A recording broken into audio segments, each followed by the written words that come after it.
The role of the Public Guardian and Trustee is the fourth in a series of 5 videos to assist people working in the health, financial, social, and legal sectors make effective referrals for a vulnerable or incapable adult.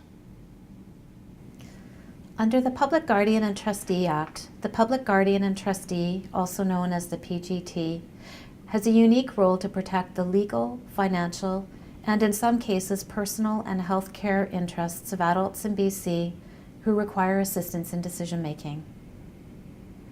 The Services to Adults Division at the PGT receives hundreds of calls a year and investigates adult financial abuse and neglect where there is reason to believe the adult is mentally incapable, their assets are at risk, and there is no one else who can assist. Depending on the details of any given situation, staff at the PGT can consult on complex abuse or neglect situations where there are concerns about a substitute decision maker's actions or where a substitute decision maker may be needed.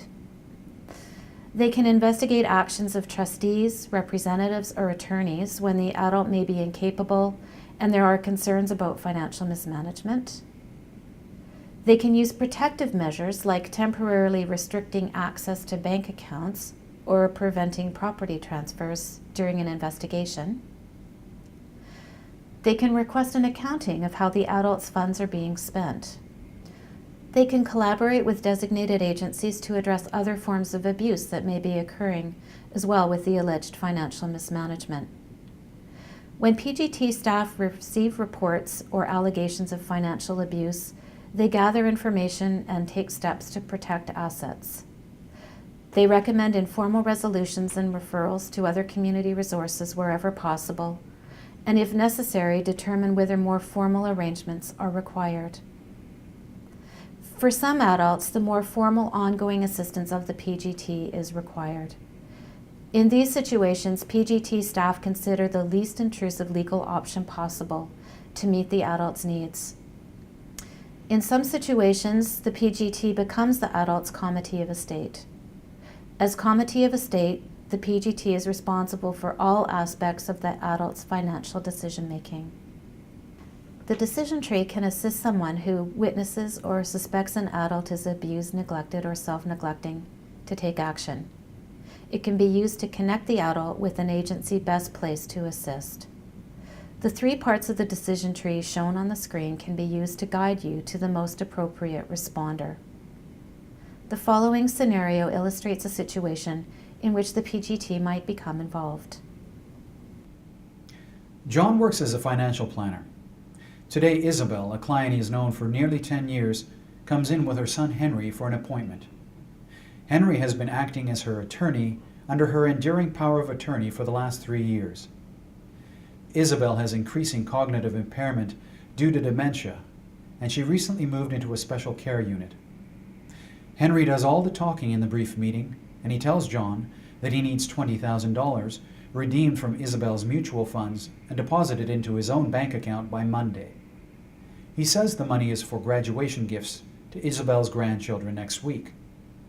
Suddenly, Henry's cell phone rings, and he announces they have to leave to deal with the family emergency. John is very worried about his client Isabel. Her condition has considerably worsened since he last saw her, and he wasn't able to engage with her in the meeting. He is concerned about Henry doing all the talking, wanting money deposited into his own account, and he has questions about the gifts as well. What should John do? Who can he call?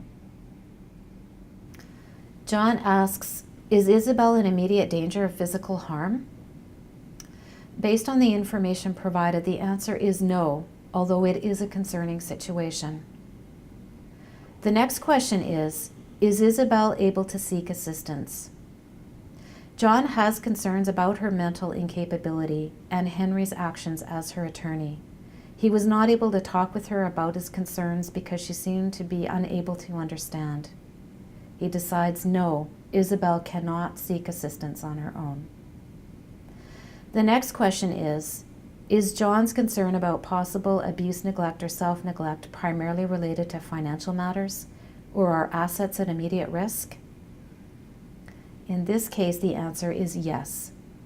Henry has instructed John to redeem mutual funds and transfer the proceeds to Henry's personal account. Because of his concerns, John may decide to contact the Public Guardian and Trustee.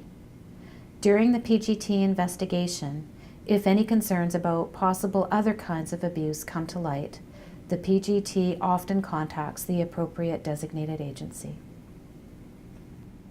While there is no wrong number to call, being able to make effective referrals in the least number of phone calls helps everyone involved.